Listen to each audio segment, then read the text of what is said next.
Coy, kenapa lu? Semester ini gue underperform lah akademiknya. Kayaknya nih kalau lihat grafik kayaknya gini deh grafik gue. Iya. Masuk ke ITB lewat jalur SBMPTN kan? Iya, SBM. Bukannya harusnya biasa sama ritme di ITB. Iya sih, harusnya biasa aja nggak sih? Harusnya udah kebiasa juga nggak sih? Tapi kenapa ya? Kayak gue emang sengaja nggak serius tes. Lu penasaran gak sih? Anak SNM sama Mandiri sama kayak lu gak sih? Iya, mereka bisa survive juga nggak sih kayak gue? Nah dari video tadi penasaran gak sih? Sebenarnya mahasiswa yang masuk lewat SBM atau SNM atau Mandiri dan atau cewek atau cowok itu beda nggak sih tingkat kesiapan akademiknya?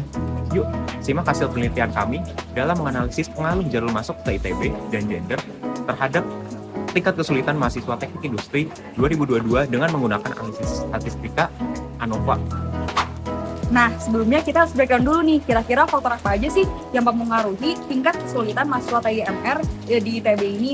Nah, berdasarkan studi yang telah dibuat, didapatkan bahwa mungkin aja kedua faktor, yaitu gender dan jalur masuk mahasiswa TIMR ke ITB itu mempengaruhi penilaian mereka terhadap tingkat kesulitan di ITB.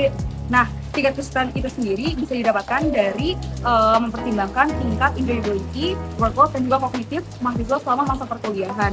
Next, selain itu kita juga tentuin di antara kedua faktor itu mana sih yang lebih memberikan impact secara signifikan dan hubungan masing-masing faktor tersebut terhadap tingkat kesulitan mahasiswa di ITB. Nah, selanjutnya buat metode pengumpulan data, jadi kita bikin formulir Google Forms dan kita bagiin ke teman-teman TI22 baik secara pribadi ataupun ngasih ke grup angkatan.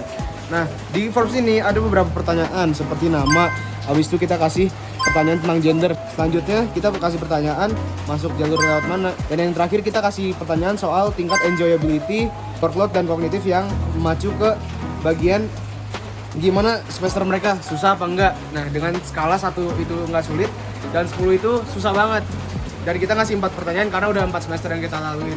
Sekarang kita punya data yang ingin kita evaluasi menggunakan uji hipotesis yaitu uji ANOVA untuk mengetahui seberapa besar pengaruh dari jalur masuk dan gender mahasiswa ITB dengan tingkat kesulitan yang mereka rasakan ketika berkuliah di ITB. Namun sebelum itu kita perlu memenuhi beberapa asumsi atau syarat nih untuk dapat melakukan uji hipotesis tersebut. Beberapa uji asumsi klasik yang akan kita lakukan adalah uji normalitas residu, uji heteroskedastisitas, dan uji multikolinaritas. Dua jenis metode yang akan kita gunakan adalah yang pertama uji Kolmogorov-Smirnov dan yang kedua uji P-plot RSR. Pada uji Kolmogorov-Smirnov, suatu data berdistribusi normal jika nilai asim signifikansinya melebihi 0,05. Sementara itu, pada uji P-plot RSR, suatu data akan berdistribusi normal jika plot dari sebaran data mengikuti garis diagonal. Berdasarkan hasil ujian telah kita lakukan, didapatkan bahwa nilai asim signifikans adalah sebesar 0,2 untuk uji Kolmogorov-Smirnov dan pada uji P-plot RSR didapatkan bahwa sebaran data mengikuti garis diagonal. Kesimpulannya, data berdistribusi normal. Selanjutnya, data akan kita lihat gejala heteroskedastisitasannya dengan menggunakan uji Glaser untuk melihat apakah data yang kita ambil memiliki variansi dari error residual yang tidak konstan. Hal ini yang tidak kita inginkan karena akan mempengaruhi ketidakakuratan estimasi data dan akan menghasilkan interpretasi yang salah terhadap data yang kami ambil. Oleh karena itu, tenang aja, data yang kami ambil sudah lolos uji Glaser di mana nilai signifikansi dari seluruh variabel yang diambil memiliki nilai 0,05 di mana sesuai dengan parameter keberhasilan uji Glaser.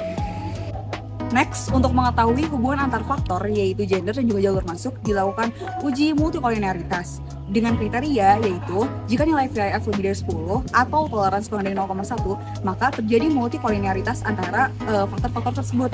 Nah, berdasarkan perhitungan didapatkan bahwa nilai VIF dan juga nilai toleransi tidak memenuhi kriteria tadi sehingga antar faktor gender dan juga faktor jalur masuk tidak terjadi multikolinaritas yang mana antar kedua data tersebut tidak tumpang tindih dan benar-benar bersifat independen.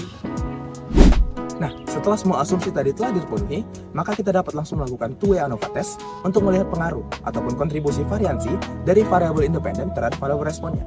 Dengan mengambil dua replikasi variabel respon terhadap setiap kombinasi variabel independennya, kami mendapatkan hasil bahwa masing-masing variabel independen, baik itu gender maupun jalur masuk, sama-sama memberikan rataan perbedaan variabel respon yang cukup signifikan untuk tingkat signifikansi 5%. Hal itu ditunjukkan dari nilai p-value dari masing-masing variabel independen yang kurang dari 0,05. Kemudian untuk interaksi dari setiap variabel independennya tidak memiliki pengaruh yang cukup signifikan yang ditunjukkan dari nilai p-value yang lebih dari 5%. Nah, sebenarnya dari uji ANOVA tadi kita dapat langsung menyimpulkan bahwa masing-masing variabel independen itu mempengaruhi dari variabel responnya, namun tidak secara bersama-sama yang ditunjukkan dari interaksi tadi yang tidak dipengaruhi. Nah, sebenarnya setelah kita melakukan uji ANOVA tadi, kita dapat langsung menyimpulkan bahwa rataan variabel respon tadi adalah berbeda untuk setiap variabel independennya. Namun, untuk melihat secara spesifik di manakah letak perbedaan itu, kita harus melakukan uji ANOVA lanjutan ataupun post hoc ANOVA. Untuk mengetahui kelompok mana yang memiliki perbedaan signifikan untuk jalur masuk, kita harus melakukan uji ANOVA lanjutan, yaitu uji Tukey. Nah, dari uji Tukey yang dilakukan, kita bisa mendapatkan kalau kelompok SNMPTN dan Mandiri yang memiliki perbedaan signifikan. Nah, jadi apa sih yang bisa kita dapatkan dari semua penjelasan tadi? Nah, kesimpulan yang bisa kita dapatkan adalah rataan tingkat kesulitan kuliah di ITB itu memiliki perbedaan yang signifikan antara faktor gender dan jalur masuk. Nah, selain itu kita juga bisa menyimpulkan kelompok yang memiliki perbedaan signifikan untuk jalur masuk, yaitu kelompok SNMPTN dan Mandiri. Kedua kesimpulan tersebut bisa kita manfaatkan untuk pemilihan kelompok supaya pembagian gendernya itu merata. Nah, selain itu kita juga bisa memanfaatkan kesimpulan tadi untuk melakukan pemetaan kelompok berdasarkan jalur masuknya. Jadi misalnya seperti yang tadi sudah dijelaskan, untuk kelompok SNMPTN dan kelompok Mandiri yang memiliki perbedaan yang cukup signifikan, maka kita bisa memberikan perhatian yang lebih untuk kedua kelompok tersebut. Sekian video presentasi dari kelompok kami ucapkan terima kasih.